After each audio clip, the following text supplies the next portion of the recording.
Hey, how's it going? I'm Sarah and welcome to my channel. I just wanted to talk about being a teen mom and a young mom and what's that meant for me. And like body image after having your second child, C-section, yada yada yada. Well, I don't want to like take forever with the intro, but that's just the gist of things. And let's just start from the beginning. I was 19 years old when I had my first daughter. I just graduated high school and her dad was 17 at the time. He was a junior, so he still had a whole nother year. But we somehow made it work. And of course we were scared. We're still scared, and I'm 26 now. So I have a 6-year-old daughter, and she is so smart and so beautiful, and don't know where I would be without her. But then, like 20-ish months ago, I had another daughter, in 2017, and I was shocked and scared all over again. It was like I was a 18-year-old finding out that I was pregnant. Yeah, it's scary and it's exciting, and I was ready to be a mom again. It's just a bunch of emotions. So let's start from the beginning, I guess. Before I found out I was pregnant, me and my daughter's dad, we started dating in high school. We started like talking, I guess, like the summer before my senior year. And then we started we started dating the August of 2011. And I mean, he was my first love. Like, he was everything to me. And then fast forward, May of 2012, I found out through like a routine checkup that I was expecting my first child. I was scared. I was so scared, and I had no idea what I was gonna do. And her dad was actually with me at that appointment, and because I was already 18, and so I could just go by myself, and me and my parents weren't on the best terms, so I wasn't living at home, and he drove me. I was shocked, obviously.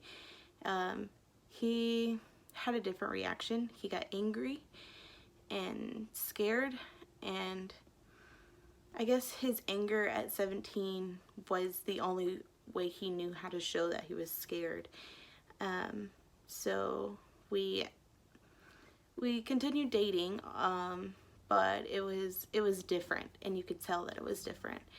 But after we got over the hurdle of our parents finding out, I told my mom first because I guess I necessarily didn't have as much to lose as he did, because he was 17 and he lived at home with his mom. He had a whole nother year of school. Like, he had a lot to lose, and I didn't. So I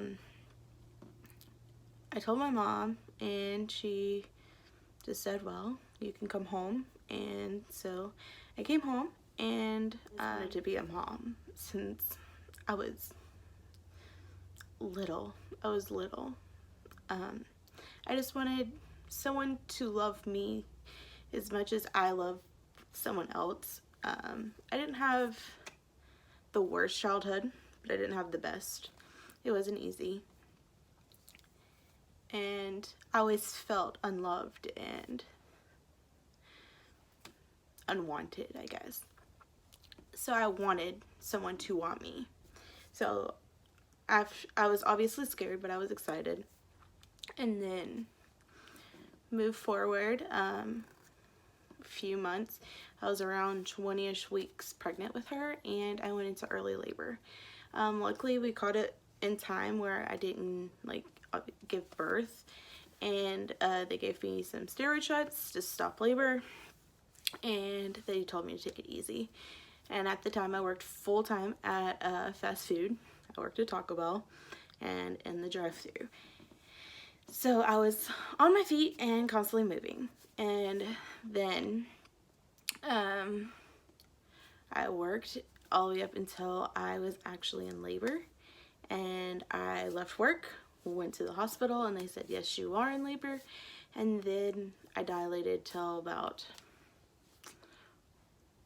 I think it was a 4.5, something like that. And then I just stopped laboring. And I was only 35 or 36 weeks. I don't know. It's been almost 7 years ago. Or it has been 7 years ago. Wow. Ooh. So they just sent me home, and they told me just to monitor my contractions and yada yada yada.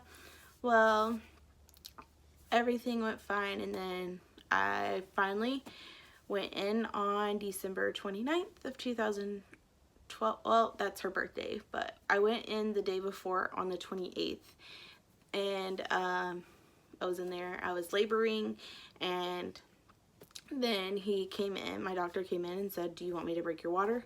If I do, you're gonna have this baby today regardless. And I said, let's do it. I was over being pregnant. It was very uncomfortable for me. I'm 5'2", and when I got pregnant, I was roughly around like 110, 115 pounds. So I was very petite. I was small, and having a big, huge belly hurt. So however I could get that baby out, I wanted to get her out.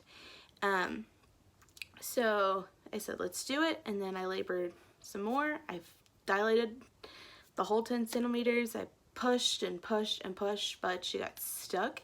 My hips don't actually spread the way that they're supposed to. My pelvis doesn't maneuver the way it's supposed to, I suppose. So I had to have an emergency C-section.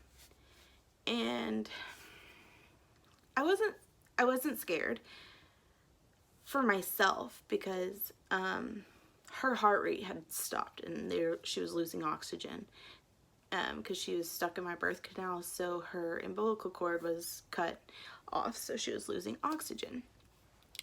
And so I was like, whatever we have to do to get her here safely. So they wheeled me in, and I don't remember much. I just remember being cold, and my arms were out, and I was shaking and shaking and shaking. And her dad came in, and he was so excited. I can still remember the look on his face and the sound of his voice. He was so excited. And in that moment, I fell more in love with him. Oh, I am so emotional. Stop it. But goodness gracious. But she was born on December 29th at 5 in the morning. And she was 8 pounds even and 21.5 inches long. So she was a big baby. Well, in my standards, she was a big baby. Then I met her. I didn't meet her until 8 o'clock that morning. I didn't get to see her or hold her because I apparently went out and lost a lot of blood during my C-section. So whatever. And then when I woke up, I asked to see her, so the nurse wheeled me down the hall, and I got to see my baby, and she was so beautiful. She looked just like her dad. She still looks just like her dad. And I was sad because I don't talk about this much, but I feel like if I get it out and if somebody watches this video, it might help someone and make them feel like they're not alone, because I definitely felt alone in how I was feeling. I knew that I loved her, but I didn't feel a connection. Like, what everyone says is you hold your baby for the very first time and you fall in love, and it was like a love you'll never feel again. And yeah, I loved her. I loved her a lot. She was my baby. Of course I loved her.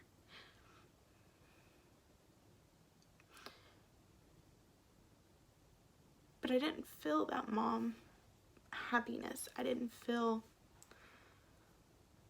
over the moon joyed. She was a stranger and I didn't know her. Essentially, that's how I felt as a 19-year-old holding her first baby. And then I was in the hospital for almost a week because I lost so much blood. And Lily, that's my daughter, that's her name, she also had to stay in the hospital for a week because she was very jaundiced. And so we just hung out in the hospital, and then once we got home, we didn't have our own house yet, so I came back to my mom's house and stayed for a while. But once school started back, my daughter's dad wanted to go back to his mom's, and I didn't want to be separated, so I just went with him. And that wasn't necessarily what I wanted to do. I just did it because that's what he wanted, and I just wanted my mom, and I wanted to be in my own house. I wanted to be in my own room. I just wanted to be somewhere where I felt comfortable. And yeah, but we went back to his parents' house, and then January of 2013 we got our first apartment.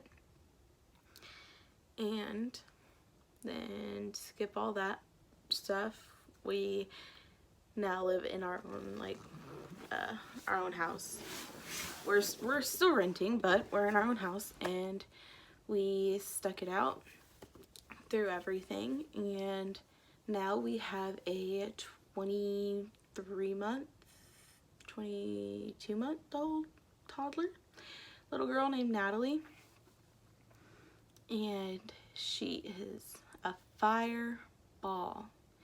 And Lily loves being a big sister, even if she acts annoyed. She loves her. Maybe I will, if this does well or not, I will start vlogging, I suppose, and watch them grow, and the internet can watch them grow. But me and my daughter's father are still together. We're not married or engaged, and we've been together 8 years. And I love him more than he'll ever know. I love him so much, it hurts. And I appreciate everything that he does. I just wanted to say that being a teen parent and a young parent is hard. It's the hardest thing that I've ever had to do, and I've endured it with very deep depression and anxiety and guilt. But I've also enjoyed it with gratitude, grace, and miracles, because I was told I would never have kids because I have PCOS. So they said that there's a good chance that I'll never have kids. And I've had two beautiful little girls. And they save my life every day without them even realizing it. They are my absolute joy and frustration. Because being a mom is not easy for any age, for that matter. I could probably have been 35 when I had my first kid and still been scared, because it's your first baby. You're raising a human to grow up and to be a part of society, and you want them to be successful and smart and kind and generous, and you just want to raise a good person. And that's what I think I'm doing. I just want everyone to know that it's okay to be sad. It's okay to be depressed. It's okay to be happy at the same time. And it's okay if no one else around you understands what you're going through, at least in your mind. But mental illness is the hardest thing anyone will ever have to do, because you're battling yourself essentially. And I never talk about it, really. Not until recently, when I realized that it's okay. Not everyone will understand, and that's okay. Having a mental illness and being a mom doesn't make you a bad mom, but you have to take care of yourself before you can take care of your kids. When you're on an airplane and it crashes, you have to give yourself oxygen before you can help someone else. And it resonates with me, because I'm a Libra, and if anyone knows, you want to find the balance in everything. You want to make sure everyone's okay. You want to make sure everyone's happy and everyone likes you, and that's impossible. And yeah, but there's Lily's story mainly, and I will try and do Natalie's part the next time.